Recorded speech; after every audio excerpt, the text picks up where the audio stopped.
Saba, how are you doing? Are you okay? I'm okay. I'm doing great. You have the easiest commute to Eurovision. I can go straight home if I want to. I have friends in Malmö. It's an easy, over the bridge, so you can just go for a little party but Copenhagen is cooler. So I'm here the most of the time, but I've been there. Yeah, it's nice. You can literally wave to it, can't you? You can wave to everybody. Yeah. It's so close. Well, listen, we're going to find out all about you. You are listening to the official Eurovision Song Contest podcast. Let's get into it.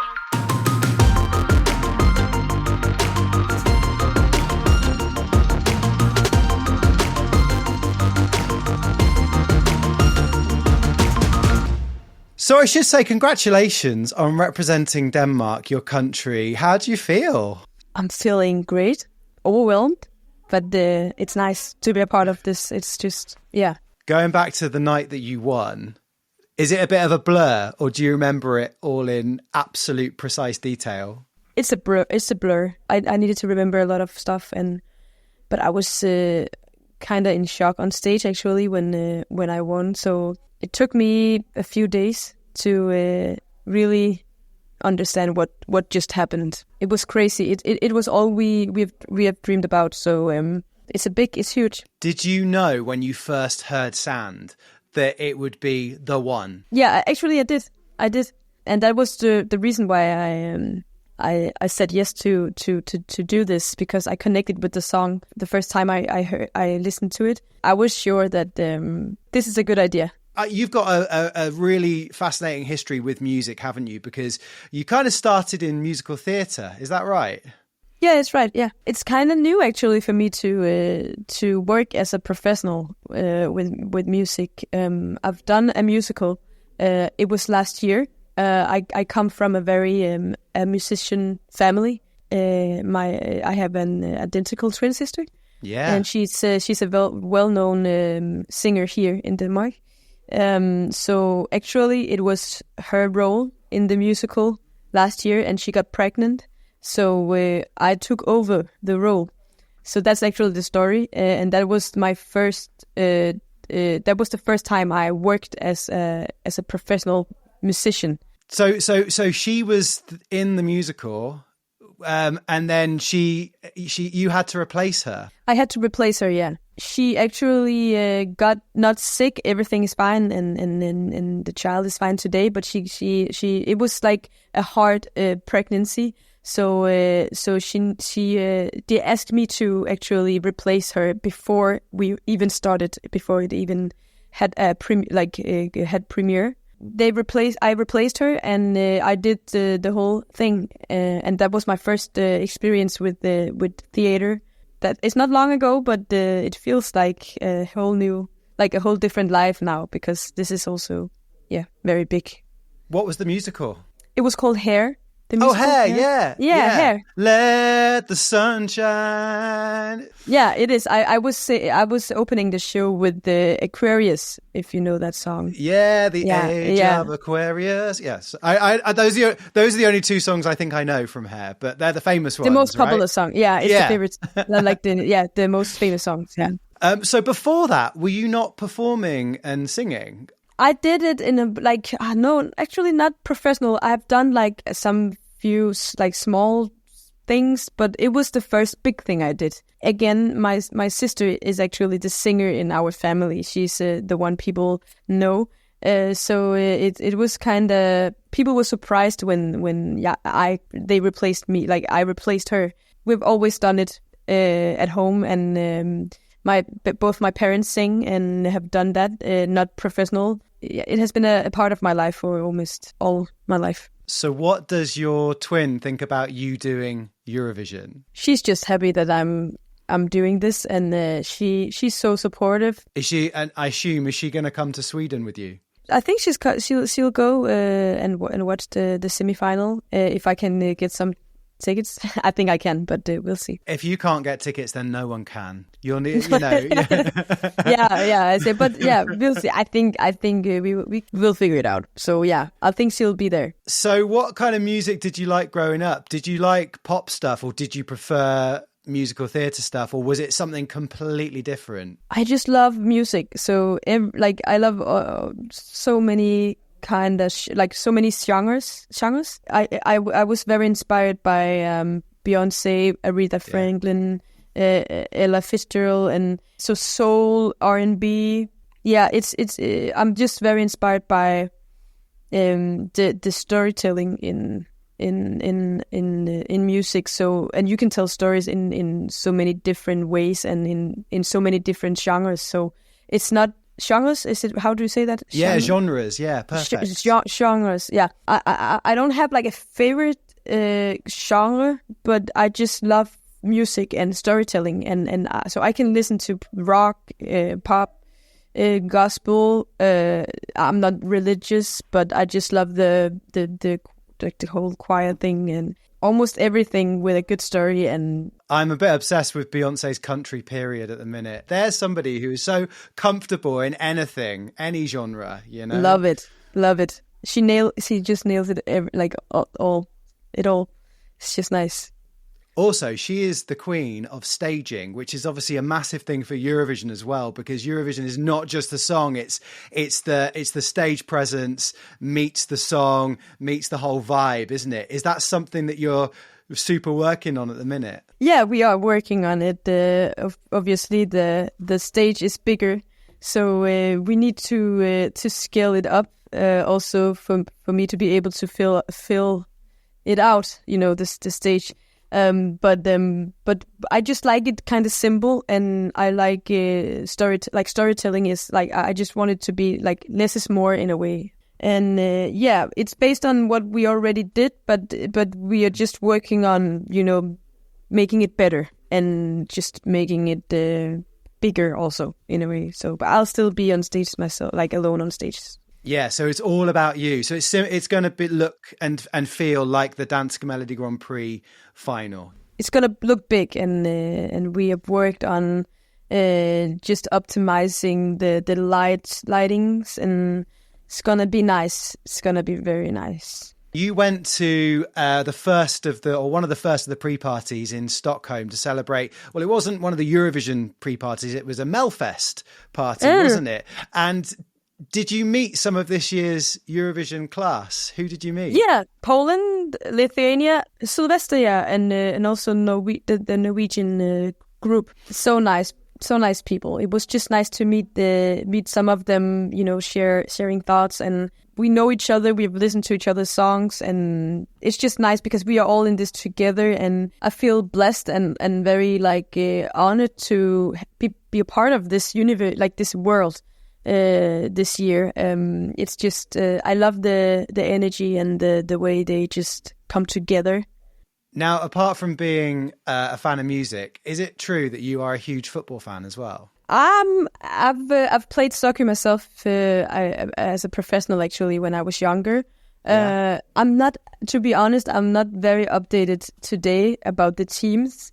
But I was a huge Barcelona fan, and I love Spanish football. Like football is just it's a beautiful.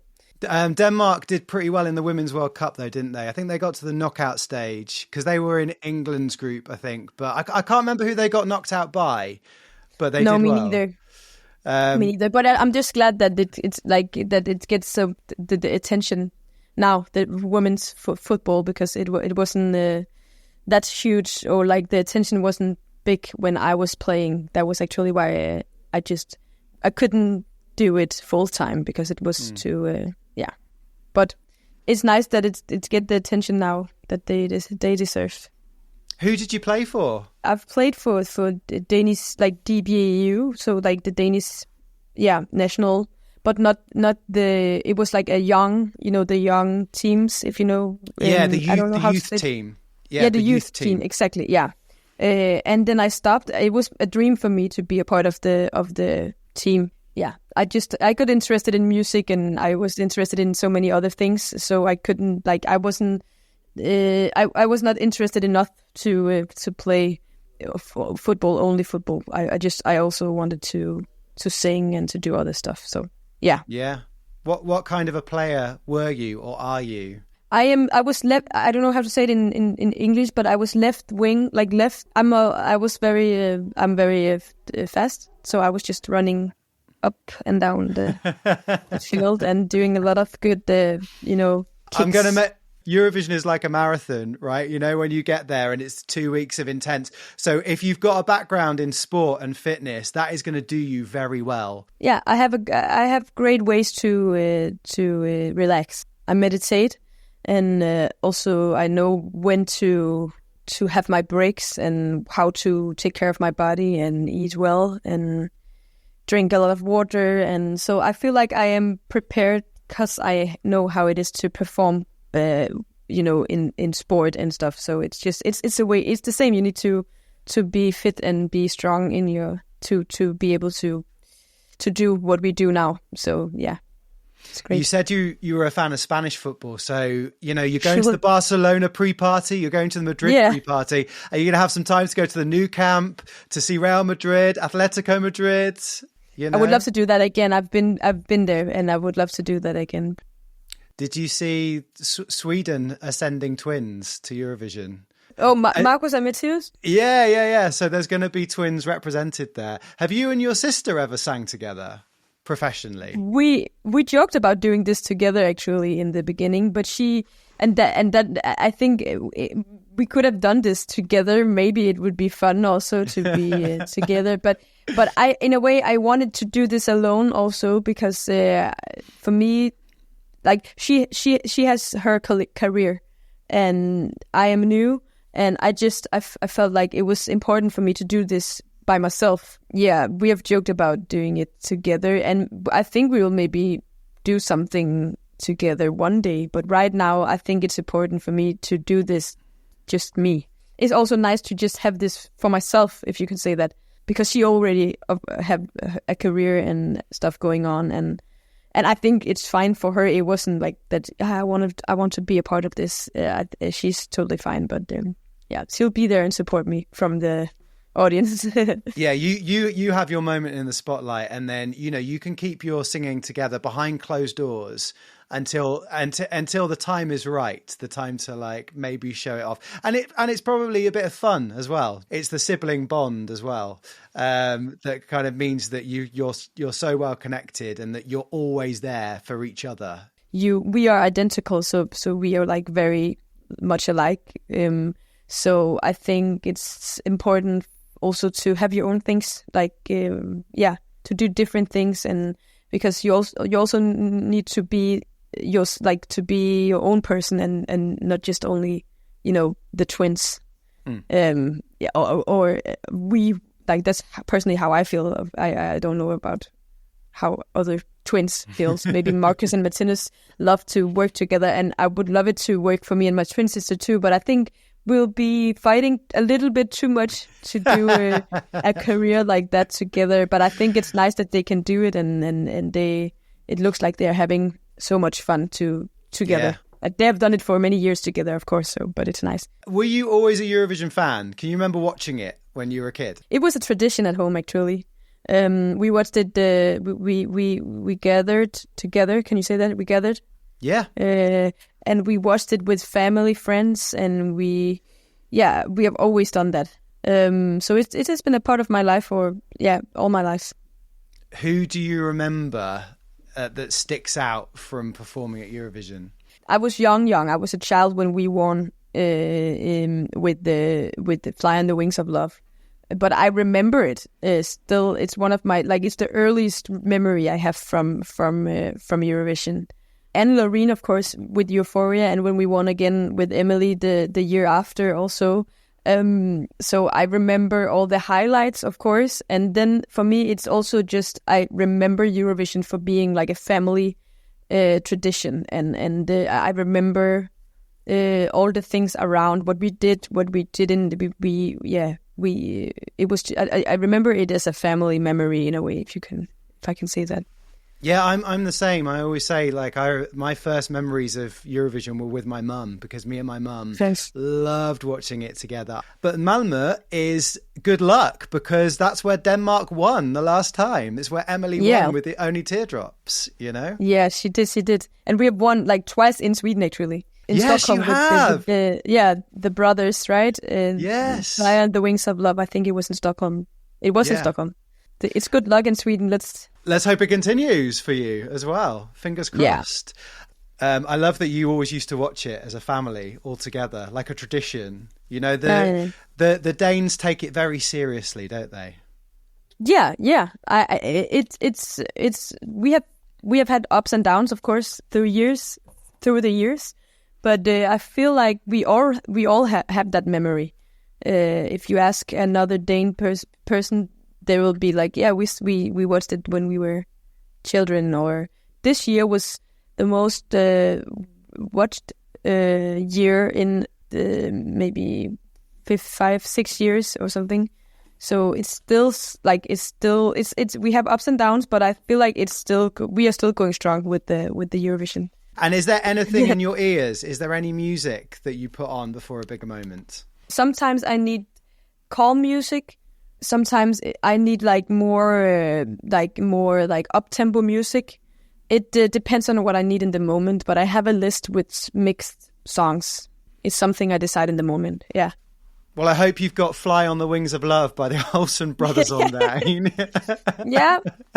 You need to take that to Eurovision. They actually came to watch me play the musical because one of the brothers played the leading role many years ago in the last time they had the musical here in Denmark. So he came to watch it and we shared it. But then I couldn't tell him about the Melodi Grand Prix because I didn't knew back then. But I will say it to him next time I see it. Yeah. So you met him. He came to the musical because he was in it. Musical. Ah. Yeah, the last time, right? When he was younger. Yeah. Yeah. But I love that's like a full circle moment, right? Isn't it? You know? Yeah. And also Emily's manager is also my manager, so she won with the same guy that I am with now. So it's just like, yeah, all the dots are joining up. Exactly, you know? It's meant to be, right? It's meant to be. Yeah, I feel like. Well, all I say is enjoy the next 6 weeks. I know you sound like you are in the right headspace with it, which is good. You've got a good attitude towards it. Enjoy the pre-parties, getting to know everybody. It's going to be nice. Yeah, looking forward to it. SABA, thank you so much for being on the official Eurovision Song Contest podcast. Thank you.